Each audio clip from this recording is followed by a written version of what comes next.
Servus, Glück auf und herzlich willkommen zu einer weiteren FC Bayern Reaction. Leute, diesmal vor dem 25. Bundesligaspiel zu Hause gegen Borussia Mönchengladbach.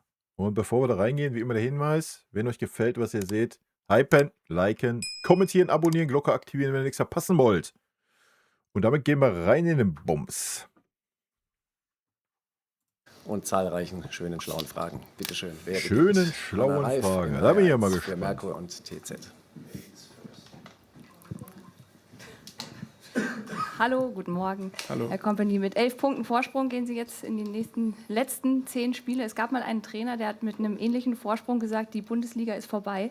Bei Ihnen hat man den Eindruck, Sie sagen genau das Gegenteil. Weitermachen, Rekorde ausrufen. Machen Sie es bewusst anders als Pep Guardiola oder ist das so Ihr Stil? Wie kitzeln Sie die Mannschaft? Ich wusste nicht, dass Pep das gesagt hat, aber wir haben schon mal 11 Punkte gehabt. Ne? Also, wir wissen auch, wie schnell das es ändern kann. Aber letztendlich geht es auch nicht darum, wenn ich ganz am Anfang der Saison immer sage, wir schauen. Naja, wir haben es ja schon die letzten Tage besprochen, auch im Livestream. 11 Punkte bei 10 Spielen ist durch der Bums. Ach, sorry. Ja, da müsste schon echt viel schief gehen. Also zuerst einmal ist Dortmund ja trotzdem noch der einzige Konkurrent. Ja? Also das heißt, Dortmund müsste erstmal die kommenden 10 Spiele alle gewinnen. Das ist Punkt 1. Ja? Punkt 2 ist, wir müssten ja schon 4 Spiele von 10 verlieren. Ja, wir können 3 verlieren und das juckt keine Sau, dann haben wir immer noch 2 Punkte Vorsprung. Dann könntest du rein theoretisch noch ein Unentschieden spielen. Aufgrund deines Torverhältnisses wärst du immer noch vorne. Ja? Also, das ist schon sehr unwahrscheinlich, dass wir 40% der kommenden Spiele nicht gewinnen. Ja? Also. Und nochmal, Dortmund müsste ja auch erstmal die kommenden 10 Spiele gewinnen. Also, da traue ich denen ehrlich gesagt auch nicht wirklich zu. Ja? Ich glaube, da ist jetzt auch erstmal eine kleine Delle. Klar, wenn die Heimspiele haben, Dortmund eine Macht, aber auswärts. Die Spiele werden halt auch nicht leichter, wenn es gerade gegen Mannschaften, wo es noch um viel geht und so weiter. Für Dortmund geht es ja auch nicht um viel. Ja? So, Dortmund hat 11 Punkte nach oben, irgendwie 8 oder 9 nach unten. Ja, also nach unten jetzt aus Champions League raus. So, ja, also die sind halt quasi im oberen Niemandsland, wenn man das so nennen möchte. Also. Ja, klar, man muss dann intern vielleicht, ich bin sehr gespannt, sagen wir es mal so, ja. Weil wir wissen alle, dass wir viele Spieler in unserer Truppe auch haben, die schon alles gewonnen haben, die vielleicht ein bisschen satt waren die letzten Jahre. Mal abwarten, ja. Aber ich glaube, da sind genug neue Spieler mittlerweile da, die das nicht so haben. Und ich glaube, allein die Aussicht auf einen Torrekord, das kitzelt natürlich auch nochmal. Ja. Ich glaube, Harry Kane brauchst du nicht kitzeln, der einen Nevi-Rekord jagt. Ja. Und am Ende des Tages, du wirst sie nicht hängen lassen in der Bundesliga. Ja. Ich habe es im Stream gesagt, der große Vorteil ist, und das musst du knallhart durchziehen, wenn Champions League ist, du, keine Ahnung, Bergamo hinspielst, ein enges Spiel, du musst im Rückspiel 110% haben. Da musst du das Spiel dazwischen, auch wenn es Bayer Leverkusen ist, ja, da musst da das spielen, was im Rückspiel sehr wahrscheinlich nicht spielt. Ja, da musst du den Schonungsgang reinwerfen. Punkt. Und dann ist das scheißegal, ob du ein Spiel bei Leverkusen verlierst oder nicht. So, ganz einfache Kiste. Ja. Aber da bin ich sehr gespannt, wie das umgesetzt wird. Wir müssen aber erstmal das Hinspiel abwarten. Wenn wir mit 3-0 im Bergamo gewinnen, ja, dann ist. Ja, ja. Wir schauen noch nicht auf die Punkte, wir schauen nur auf unsere eigene Leistung, unsere eigenen Siege. Diese Mentalität muss bleiben und deswegen ist eigentlich diese Geschichte von 11 Punkte schon vorbei für mich. Ich habe einmal auf die Tabelle geschaut nach dem Spiel gegen Dortmund, das hat gut ausgesehen, aber danach seitdem eigentlich nur Gladbach. Ist Klischee, aber das ist bei mir wirklich eine Lebensart und das Und das ist gut so, das strahlt er aus. Egal wie viele Punkte jetzt Und das das tut uns Unterschied gut, ist. ne? Gleich daneben ist Christian Kunz für die Deutsche Presseagentur. Der Fokus ist natürlich auf Gladbach gerichtet, aber Ja. man weiß ja, dass diese englischen Wochen jetzt kommen. Merkt man das wie merkt man das an der Anspannung der Mannschaft? Wir sind das gewohnt. Es hat eigentlich komischer war, dass wir keine englische Woche hatten. Also muss ich ehrlich sagen. Und dann haben wir mal einen Sonntag genießen können, aber Ja, ist halt auch so, ne? Ist ja beim FC Bayern so, dass es eher ungewohnt ist, dass du mal eine englische Woche hast.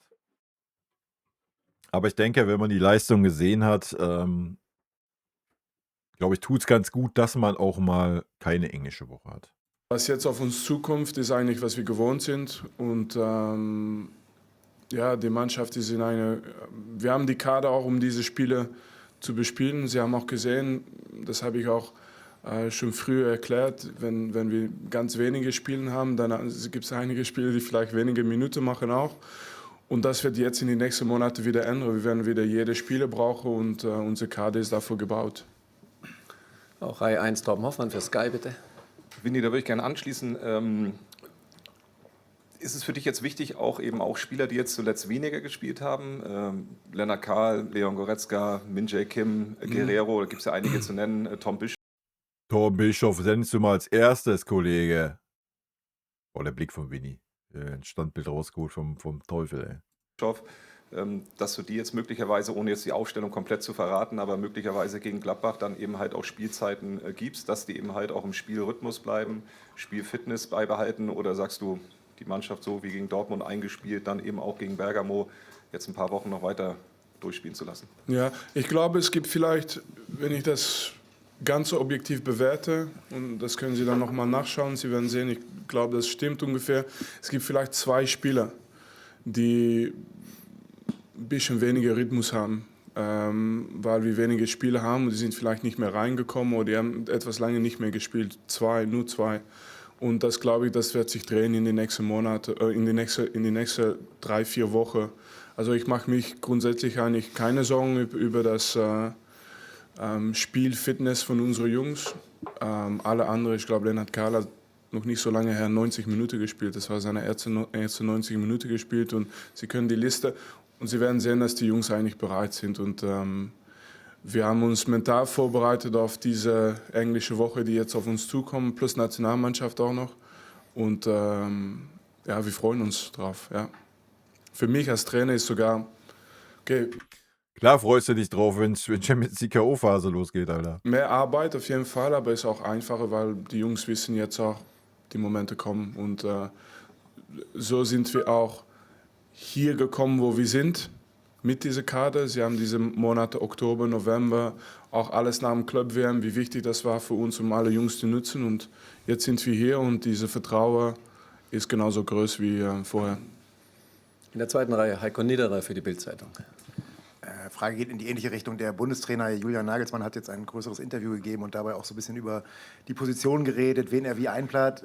Überraschenderweise gesagt, dass Leon Goretzka für ihn immer noch gesetzt ist, auch wenn er bei Bayern etwas weniger spielt.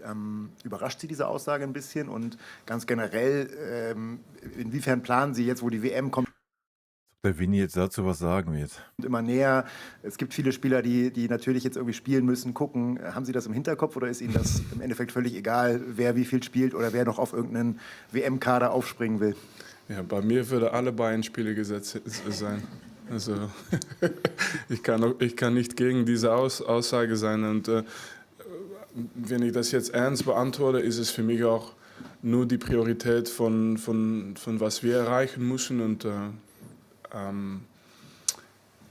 wie Julian kommuniziert für seine Mannschaft, ist auch völlig normal und das ist seine Prerogative. Wie sagt man das auf Deutsch? Prerogativ? Priorität. Ja, das ist seine. Ja, aber Prerogative means something different. Es bedeutet noch was anderes. Aber egal. Das ist. Der darf das entscheiden für sich. Und natürlich ist meine Rolle als Trainer von Bayern einfach, was wir erreichen können. Und dass ich Vertrauen habe in unsere Jungs, ist 100% sicher. Ja. Dann auf dieser Seite Marc Gabel für RTL, bitte. Guten Morgen zusammen. Herr Kompany, Ihre Mannschaft steht jetzt bei 88 Toren in der Bundesliga. Der Weg zum Rekord von 101 ist nicht mehr ganz so weit. Neben solchen tollen Zahlen gibt es eine Zahl, da bin ich mir ziemlich sicher, die wird Ihnen nicht so gefallen, nämlich wettbewerbsübergreifend hat Ihre Mannschaft schon 14 Gegentore nach Standardsituationen kassiert. Kann man das im Laufe einer Saison überhaupt noch trainieren, ausmerzen? Wie schafft man das gerade jetzt im Hinblick auf diese Champions League-Spiele, denn große Mannschaften? Ja, Ja, weiß ich nicht. Wie gesagt, die Statistiken ist immer so eine Sache, da komme ich auch nicht so drauf klar, ne? Man muss halt einfach auch mal sehen, dass viele Mannschaften gar nicht andere Chancen gegen uns erspielen. So, das gehört halt auch zur Wahrheit, ja? So, wenn die Gegner Chancen haben, dann sind's Standardsituationen.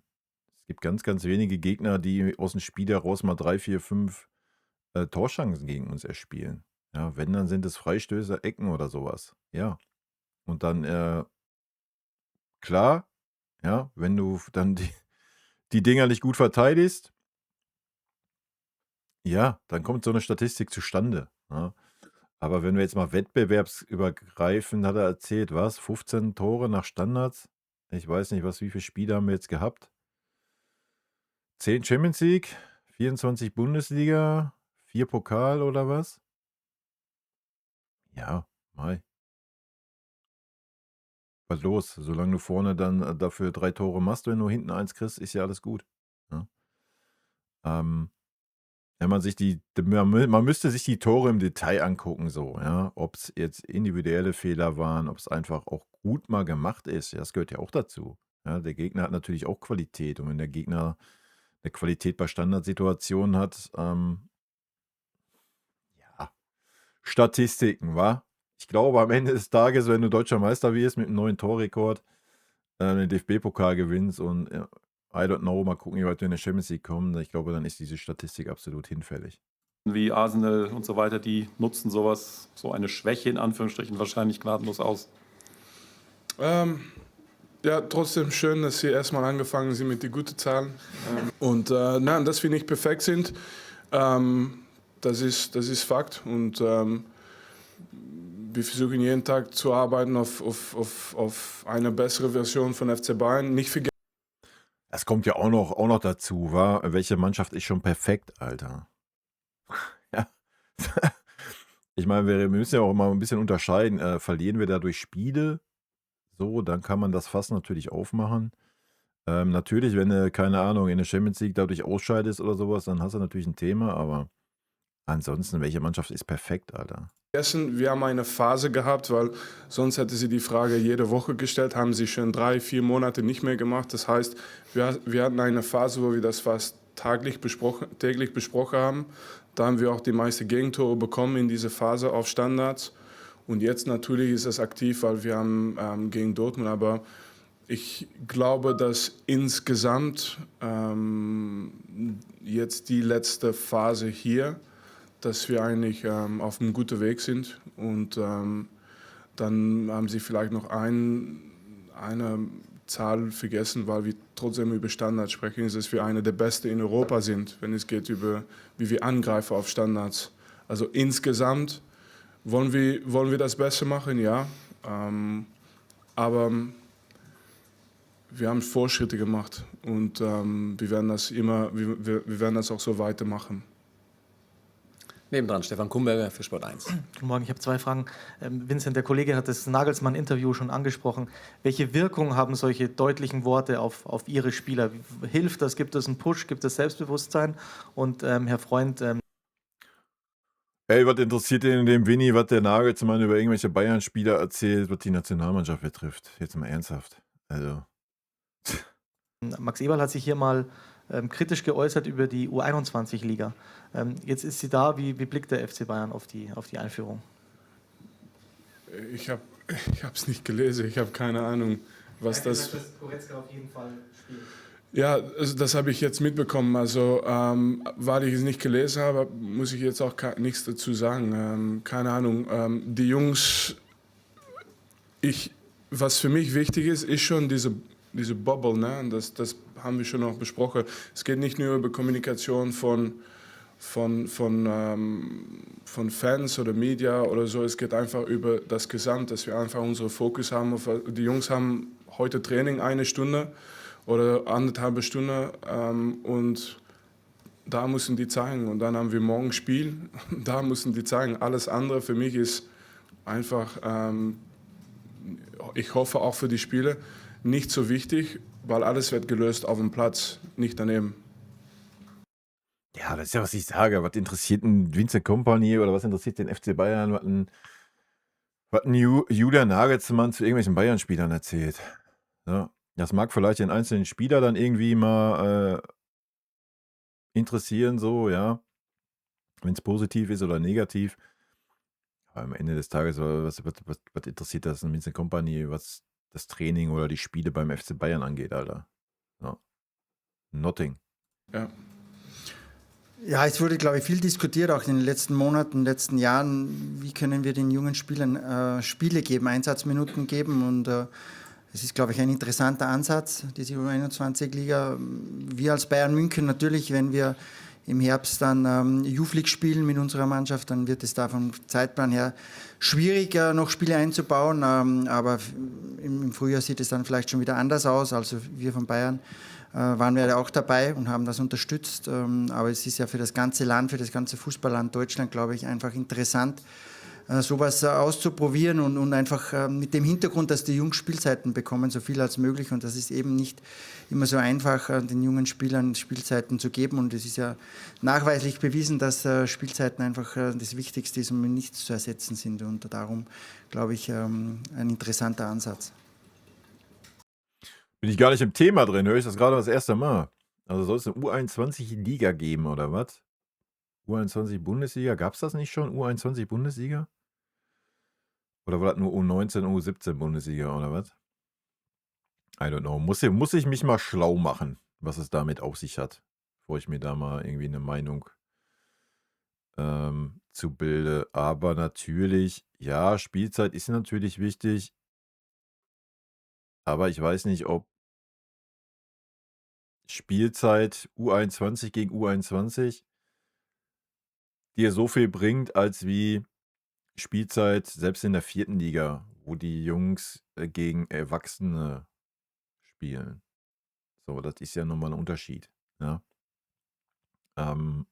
Ich weiß nicht, das ist, ja, keine Ahnung, ich meine, U17, U19 spielen in ihren Ligen. Also es ist ja nicht, dass die keine Spiele haben, ja.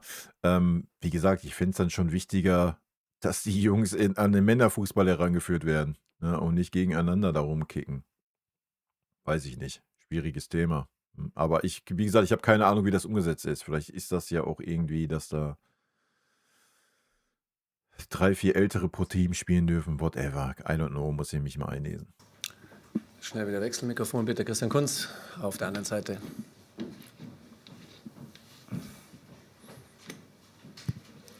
Eine Frage an den Trainer. Wie geht es eigentlich Manuel Neuer? Wie erleben Sie ihn? Und dann Christoph Freund, Gladbach gegen Bayern war immer so ein besonderes Spiel, als ich noch jung war. Wie sehen Sie das Spiel heute noch? Manu ist fit. Ja, es ist, glaube ich, ein Bundesliga-Klassiker immer noch. Es ist ein großer Verein, Borussia Mönchengladbach, mit viel Tradition, mit viel Power, große Fanbase. Und darum, glaube ich, es ist ein Klassiker immer noch. Es ist ein besonderer Verein, der sehr, sehr viel erreicht hat, eine wichtige Geschichte hat im deutschen Fußball. Von dem her ist es, glaube ich, immer ein großes Spiel. Und darum freuen wir uns sehr auf dieses Spiel. Gleich daneben Hanna Reif nochmal, bitte. Ich habe nochmal eine Nachfrage zu Lennart Kahl. Sie haben ihn immer sehr gelobt für seine Trainingsleistungen, als er diese Hochphase hatte. Hat sich daran was geändert oder hat die Situation, dass Jamal Musiala auch mehr Spielminuten natürlich haben möchte, dazu geführt, dass er weniger gespielt hat und ist morgen, ohne dass Sie verraten oft nichts, aber vielleicht in dem Fall der Tag, wo er wieder spielen darf, Lennart Kahl? Nein, ich glaube, ich war sehr transparent über Lenny, wie wir Lenny sehen, wie er das gemacht hat. Sein letztes Spiel gegen Bremen war sehr gut. Ich weiß gar nicht, wie der Vibe da gerade ist von den Journalisten. Der Vibe ist irgendwie so, gegen Gladbach wird hart rotiert, oder was? Also ich erwarte keine Rotation gegen Gladbach, sage ich euch, wie es ist. Ja, ich glaube nicht, dass da rotiert wird. Warum sollte da rotiert werden? What the hell? Es war eine Woche Pause. Ja, klar, wir spielen Dienstag gegen Bergamo, weil das sind auch 3 Tage Pause. Ja, keine Ahnung, wenn das Spiel relativ zügig deutlich ist, so, dann kommen die Wechsel ein bisschen früher. Aber ich erwarte jetzt keine große Rotation gegen Gladbach, Alter. Ich erwarte, wenn, eine Rotation gegen Leverkusen, ja. Was zwischen Bergamo liegt, aber doch jetzt nicht in dem Spiel eine große Rotation. Dann hast du ja Spieler, die 10 Tage kein Spiel gemacht haben. Hä? das so zuträglich ist, weiß ich auch nicht. Also ich persönlich erwarte keine Rotation gegen Gladbach. Sage ich euch, wie es ist. Und ich würde auch nicht rotieren. Beste Mannschaft rein und wenn der Bums schnell klar ist, ja, dann kannst du halt in der 60. sagen, komm, Heavy, ist gut, hast deine 2 Hütten gemacht oder komm, Michael, ist gut, Lenny kriegt eine halbe Stunde. Aber das war's auch. Und auch nicht nur offensiv, aber defensiv auch sehr überzeugend. Der hatte mal vielleicht eine Phase, wo nicht alles in die lange Ecke reingegangen ist und das passiert dann auch, aber wir sind auch 100% ruhig geblieben. Sie haben über Messi gesprochen, wir haben gesprochen über Karriereaufbau und ruhig bleiben und unterstützen, wenn es mal weniger auffällt, was die Leistung angeht. Und jetzt hat er einfach alles gemacht, was man erwarten muss von einem jungen Spieler, die aufwächst beim FC Bayern. Und ja, wir werden Lenny und seine Entwicklung weiter unterstützen. Und deswegen, wenn Lenny morgen oder irgendwann in die nächste Woche wieder anfängt, dann werden wir das auch machen mit volles Vertrauen, weil der Junge zeigt einfach immer wieder, macht immer gute Schritte. Ja.